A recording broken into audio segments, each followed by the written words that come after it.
እስራኤል ካደረጓት በሳይበር ጥቃት የምትደፈር አይደለም ለመደፈር የማትታሰብ ሀገር እንድትሆን ያስቻላትና ከአያላን ሀገራት ጎን እንድትሰለፍ ያደረጋት የወታደሯ ብዛት ዘመናዊ መሳሪያዎችን መታጠቅና የኒውክሌር ባለቤት መሆኗ ሳይሆን ዓለምን በእጅ አዙር ይዞ እያስተዳደረ ያለውን አደገኛ ተቋም መመስረቷ ነው። ይህ ተቋም ሀገራቶችን ከመቆጣጠር አልፎ በእስራኤል ዘንድ ጠላት ተብሎ የተፈረጁትን ግለሰቦች አሳደው በመግደል የተካነና በሰላዮቹ አማካኝነት የትኛውንም ሀገር የማመሳቀም ያለው ድርጅት ነው። ኢስማኤል ሃኒያ፣ የኢራን ታላላቅ ባለስልጣኖች፣ ነስረላህ እንዲሁም በቅርቡ ያህያ ሲንዋርን በመግደል አደገኛነታቸውን አስመስክረዋል። ሞሳድ ከሁለተኛው ዓለም ጦርነት ወዲህ የጀርመኑ ናዚ ግዛት እስራኤላውያን ላይ የማይጠፋ ጠባሳን ጥሎ አልፏል። ምንም እንኳን የሂትለሩ ግድያና ዛቻ ከሁለተኛው ዓለም ጦርነት ወዲህ ቢያበቃም እስራኤል በተለያዩ ሀገራት ፍልስጤም ውስጥ በምትፈጽመው በደል መጠላቷና የከረረ ፍጥጫን በተለያዩ አጋጣሚዎች መግባቷ ወደፊት ሊመጣ ይችላል ብላ ለምትገምተው ሁለተኛው ሆሎኮስት ሀገረ መንግስታቸውን በ1948 ሲመሰርቱ በወቅቱ ፕሬዝዳንት ዴቪድ ቤንጎሪዮን ዩኒት 131 የተሰኘና በየሀገሪቱ የሚሰማራ የስለላ ቡድን አቋቋመ። ይህ ዩኒት 131 ስያሜ በኋላ ላይ ሞሳድ በሚለው ተቀይሯል። የሞሳድን አደገኛነት ሁሉም የሚያውቀው እውነታ ነው።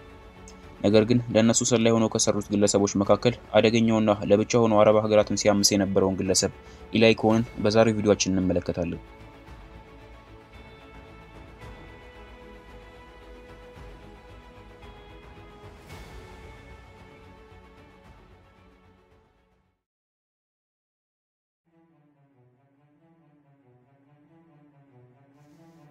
ኢላይ ኮሄን አረብ ሀገራቶች በእስራኤል እጅ ስር እንዲገቡ ያደረገና ለእስራኤል ከሰሩ ሰላዮች መካከል ግንባር ቀደሙ ተደርጎ ይቆጠራል። ይህ ግለሰብ እስራኤላዊና ግብጻዊ ሲሆን በ1924 በግብጽ ውስጥ ነበር የተወለደው። ያደገው አረብኛን እየተናገረና እያነበበ ቢሆንም በግብጽ ውስጥ ያሉ ተማሪዎች ዘንድ ባለው የእስራኤላዊ የዘር ሐረግ ምክንያት ይጠላ ነበር። በግብጽ ውስጥ ስለተወለደ የግብጽ ዜግነትን ቢያገኝም በ1947 የሀገሪቱ መከላከያ ሰራዊት ወታደሮችን መልምለው ወደ ጦራቸው ሲቀላቅሉ ኢላይ ኮሄን ባለው የእስራኤል የዘር ሐረግ ምክንያት እንዲቀላቀል አልተፈቀደለትም። እነዚህ ሁሉ ነገር ተደርበው ነበር ኢላይ ልቡ ከግብጽ ይልቅ ለእስራኤላውያን እያደላና ለአረቦች ጥላቻን እያነገበ እንዲመጣ ያደረገው። በ1948 እስራኤል በይፋ ስትመሰረትና ነፃነቷን ስታውጅ ቤተሰቦቹ በሙላ ወደ እስራኤል ተመለሱ። እሱ ግን በግብጽ ውስጥ ትናንሽ የአይሁድ ቡድኖችን እየመሰረተ ቆይቷል። በተለይ ከ1952 የግብጽ ነውጥ በፊት በተደጋጋሚ ጊዜያት ባቋቋመው ቡድን ምክንያት ለእስር ቢዳረግም ከእስር በወጣ በቅጽበት ነበር ወደሚመራው ድርጅት እንቅስቃሴ የሚመለሰው። ይህን እንቅስቃሴ ሲመራ ምንም አይነት ፍንጭን ስለማይተው የግብጽ የህግ አካላት በምንም አይነት መልኩ ተጠያቂነቱን ማረጋገጥ ይሳናቸውም ነበር። በዚህ ምክንያት ከእስራት አልፎ በእስር ቤት ውስጥ ያደረገውን እንዲያምን ሊያስገድዱት ቢሞክሩም ምንም አይነት ምላሽና ፍንጭን ሰጥቶ አያውቅም። ለመጀመሪያ ጊዜ ከድብቅ የእስራኤል ተላላኪዎች ጋር መገናኘት የጀመረው በ1950 ሳሙኤል አላዛር ከሚባለው የዩኒት 131 ድብቅ ድርጅት አባል ጋር ነው። ሳሙኤል አላዛር በዩኒት 131 በተባለው ድብቅ ድርጅት ውስጥ እየሰራ በካይሮ ከተማ ላይ እስራኤልን ያዋረደና በዓለም መንግስታት ፊት አንገታቸውን እንዲደፉ ያደረጋቸውን ኦፕሬሽን ሱዛናን የመራው ግለሰብ ነው። ኦፕሬሽን ሱዛና በግብጽ ውስጥ ያሉትን የአሜሪካና የእንግሊዝ ዜጎች ላይ ፈንጂን በማጥመድ ነገሩን በሙላ በሙስሊም ወንድማማቾች ማህበር ላይ ለማላከክ የታሰበ እቅድ የነበረ ሲሆን የታሰበው ነገር ሳይሆን ቀርቶ ሳሙኤል አላዛርና ግብረ አበሮቹ በግብጽ የህግ አካላት ተደርሶባቸው በዛው ሀገር በሞት እንዲቀጡ ተደረገ። ታዲያ ሳሙኤል አላዛር ለመጀመሪያ ጊዜ ወደ ካይሮ ሲመጣ ወደ ቤቱ በመጋበዝና የሚቆይበትን ማረፊያ ቤት በማዘጋጀት ያገዘው ኢላይ ኮሄን ነበር። ከዚህ ግለሰብ ጋር ባለው ግንኙነት ተጠርጥሮ ኢላይ ለፍርድ ቢቀርብም አሁንም ግን ቤት እንዲከራይ ካደረገበት ቅጽበት ውጪ የግብጽ የህግ አካላት ምንም ማስረጃ ማቅረብ ባለመቻላቸው ከሳምንት በኋላ ከእስር እንዲፈታ ሆኗል። ይህ ሁላ ግን ኮሄን ከእስራኤል ዜጎች ጋር መስራትን አላስቆመውም። ከ1954 እስከ 1956 ኦፕሬሽን ጎሽን ተብሎ በሚጠራውና በግብጽ ውስጥ በዛ ወቅት አደጋ የተደቀነባቸውን የአይሁድ እምነት ተከታዮች ወደ እስራኤል እንዲሄዱ የማድረግ ዘመቻ ላይ በመሪነት ተሳትፏል። ግብጽ ምንም ማስረጃ አታገኝ እንጂ ኢላይ ኮሄን አደገኛ ሰው እንደሆነ ታውቅ ነበር። በዚህ ምክንያት ኢላይ ኮሄን አሸባሪ የሚል ስያሜ ተሰጥቶት ያለውን ሀብት ወርሰው ለመግደል በሚንቀሳቀሱበት ወቅት አምልጦ ሀገሬ ብሎ ወደሚጠራው እስራኤል ተጓዘ። አረበኛን አቀላጥፎ መናገሩና ማንበብ መቻሉ ለሞሳድ ሰላይነት ተመራጭ ቢያደርገው በመጀመሪያው ሰላዮች ምልመላ ላይ ግን ራሱን ከልክ በላይ ይወዳል የሚል ስሞታ ቀርቦበት ሳይመረጥ ቀረ። በዛው ምክንያትም በቴል አቪቭ ደቡባዊ አቅጣጫ ላይ በምትገኘው ባቲያን ከተማ ላይ ልጆቹን ወልዶና በባንክ ውስጥ አካውንታንት ሆኖ ኑሮውን ቀጠለ። ነገር ግን በ1960 ሶሪያዎች በከፍተኛ መጠን ጸረ እስራኤል እንቅስቃሴን ሲጀምሩ አረብኛን የሚናገር እስራኤላዊና ወደ ሶሪያ ሄዶ የመንግስታቸውን እንቅስቃሴ የሚከታተል ሰላይ ማፈላለግ ጀመሩ። የዛን ጊዜ ነበር የወቅቱ የሞሳድ መሪ ሜር አሚት የኢላይ ኮሄንን ዶክመንትና የነበረውን ማንነት ተረድቶ ወደ ሞሳድ የስለላ ድርጅት እንዲቀላቀል ያደረገው።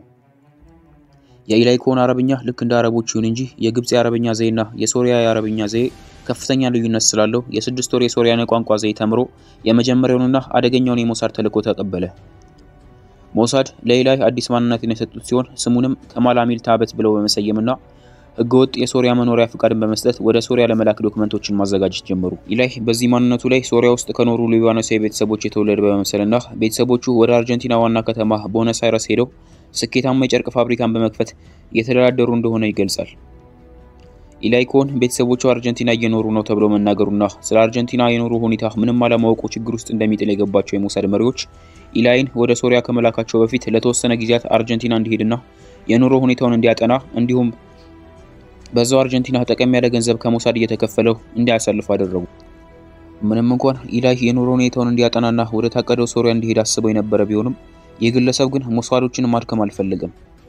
ይልቁንም አርጀንቲና በገባበት ትንሽ ወቅት ውስጥ በአርጀንቲና ውስጥ ያሉ ቱጃር የሶሪያ ባለሀብቶች ጋርና የሶሪያ ስደተኞች ጋር ጠንካራ ግንኙነትን ፈጠረ። በሞሳድ በጀት ራሱን በሚገባ ማሳየት የተካነበት ኮን ሶሪያዎችን የእውነት ባለሀብት እንደሆነ በማሳመን በሀገራቸው ላይ ትልቅ ኢንቨስትመንት ማካሄድ እንደሚፈልግ ነገራቸው። በዛው ወቅት አርጀንቲና ውስጥ የነበረው የሶሪያ ባስ ፓርቲ መሪ አሚን አልሐፊዝ በሚያሳያቸው ሀብት መጠን ተደንቀው ወደ ሶሪያ አብሯቸው እንዲጓዝ ትልቅ ግብዣን አቀረቡለት። የሞሳድ አደገኛነት ታዲያ እዚህ ጋር ነው በግልጽ የሚታየው። ኢላይ ኮን አሚን አልሐፊዝን እንዳገኘውና እየተግባባው እንደሆነ ሲናገር ሞሳዶች ከዚህ ግለሰብ ጋር ያለውን ግንኙነት እንዲያጠናክር አዘዙት። ምክንያቱም ቀጣዩ የሶሪያ ፕሬዝዳንት አሚን አልሐፊዝ እንደሆነ ጠንቅቀው ያውቁ ነበር። ኢላይ እንደታዘዘው ግንኙነቱን ከዚህ ሰው ጋር በማጠናከር የሶሪያን ላስጎብኝህ ግብዣውን በመቀበል ወደ ሶሪያ አብሮ ታቀና። የሞሳዶች እቅድም በለስ ቀንቶት አሚን አልሐፊዝ ኢላይ ኮንን ይዞ ወደ ሶሪያ ባቀና በአመት ውስጥ የሶሪያ መሪ ሆኖ ተሾመ። ሞሳድ በሚወድብለት ዳጎስ ባለ ገንዘብ የቱጃር ህይወቱን ማሳየት የቀጠለው ኢላይ ኮን ውድ የተባሉ ቦታዎችን በመግዛትና በገዛቸውና በተከራያቸው ቦታዎች ላይ ትላልቅ መሸታ ቤቶችን በመክፈት የተለያዩ ታዋቂ ሴት ተዋናዮችን ሞዴሎችንና ተፈላጊ ሴቶችን በዛው በማምጣት ትልቅ የሆነን ስም በሶሪያ ውስጥ ገነባ። በዛ መሸታ ቤት ውስጥ እሱንና የሚያቀርበው መስተንግዶ ፍለጋ የማይመጣ የሶሪያ ባለስልጣን አልነበረም። ከነዚህ ግለሰቦች መካከል ታዲያ ጆርጅ ሳይፍ የተባለው የወቅቱ የሶሪያ ኢንፎርሜሽን ሚኒስተርና ትላልቅ የመንግስት አካላት ይገኙበታል። በዚህ ምክንያት ለሶሪያ ባለስልጣናት ከህዝብ ደበቅ ያለና ማንም የማያገኛቸውን ቪአይፒ ክፍል በመገንባት ከልክ የበለጠ የአልኮል መጠጥን ካቀረበ በኋላ ራሱንም በመጠጥ የሰከረ በማስመሰል ያላቸውን ሚስጥር በሙሉ ያስወጣቸው ነበር። የሶሪያ ባለስልጣናት ለራሳቸው ብቻ የሚያገለግል ክፍልን ኢላይ መገንባቱ እነርሱን ከሰው አይን ይሰውረኛል ብለው እንደውለታ ቢቆጥሩትም ነገሩ ግን እንደዛ አልነበረም። እነዚህ ባለስልጣናት በጠጥ ወቅት የማይወጡት ሚስጥርና የማይናገሩት ነገር አልነበረም። በተለይም በ1963 እና 64 አካባቢ ሶሪያዎች እስራኤልን በውሃ እጥረት ለመቅጣት ሲሉ ለእስራኤል ዋና ገባር የሆነውን የጋሊኒን ወንዝ አቅጣጫ ለማስቀየርና በውሃ እጥረት እስራኤል ላይ የመጀመሪያ ጥቃትን ለመሰንዘር መንቀሳቀስ ጀመሩ። ነገር ግን ኢላይ ይህንኑ ቀድሞውኑ ከሶሪያ ባለስልጣናት በመስማቱ ጉዳዩን ለሞሳድ በመናገር ስራውና ቁፋሮ በተጀመረ በቀናት ውስጥ እስራኤል ተዋጊ ጀቶቿን በመላክ ስራውን የሚያከናውኑትን ግለሰቦች ገደለቻቸው። ከዚህ በተጨማሪ ኢላይ አልዊስ በርነር የተባለና በእስራኤል ለረጅም ዓመታት ሲፈልግ የነበረውን ጀርመናዊ ግለሰብ በሶሪያ ውስጥ አነፍንፎ በማግኘት የግድያ ሙከራ እንዲደረግበት አድርጓል። ከዚህ ባስ ብሎ ከመንግስት አካላት ጋር በጣም ከመቀራረቡ የተነሳ የጎላን ኮረብታማ ቦታዎችን መጎብኘት ጀመረ። ይህ ኮረብታማ ቦታ የሶሪያ ወታደሮች የሚቀመጡበትና ብዙዎቹን የጦር መሳሪያዎችን የሚያከማቹበት ስፍራ ነው። ኢላይ ኮን ይህንን ቦታ ላይ ሶሪያዎች በርከት ያሉ ዛፎችን በመትከል ከእስራኤላኖች እይታ መሸሸግ ትችላላችሁ ብሎ በሚነግራቸው ወቅት የወቅቱ የጦር አዛዥ ትክክለኛ ውሳኔ ብለው በማጽደቅ ቁጥር ስፍር የሌላቸውን ዛፎች እንዲተከሉ አድርገዋል። ምንም እንኳን ሶሪያዎች ይህንን ሐሳብ ከወዳጅ የመጣ ጥሩ ምክር አድርገው ቢቆጥሩትም ኢላይ ግን በተቃራኒው ለሞሳድ የሶሪያ ወታደሮችና የጦር መሳሪያቸው መደበቂያ ዛፎቹ የተከለሉበት ቦታ በሙሉ ነው በማለት መረጃን አቀበለ። ይህም በ1967 ሶሪያ ከእስራኤል ጋር ጦርነት ስትገባ እስራኤል ያለምንም ድካም የሶሪያ ወታደሮችንና የጦር መሳሪያዎቻቸውን ዶግ አመድ እንድታገባ አግዟታል። ነገር ግን ነገሮች በሙላ አህመድ ሱዳን የተባለ ግለሰብ የሶሪያ ደህንነት መሪ ሆኖ ሲሾም መቀየር ጀመሩ። ይህ ኮሎኔል እንደ ቀድሞ የሥራ ባልደረቦቹ በቀላሉ የሚታለልና እንደ ጓደኞቹ መሸታ ቤትን የሚያዘወትር ግለሰብ አልነበረም። የተከበረና በሃይማኖት ድርድር የሚያውቀው ይህ ጀነራል የኢላይ ኮንን የህይወት ዘይቤ በተለያዩ ሰላዮች ማስጠናት ጀመረ።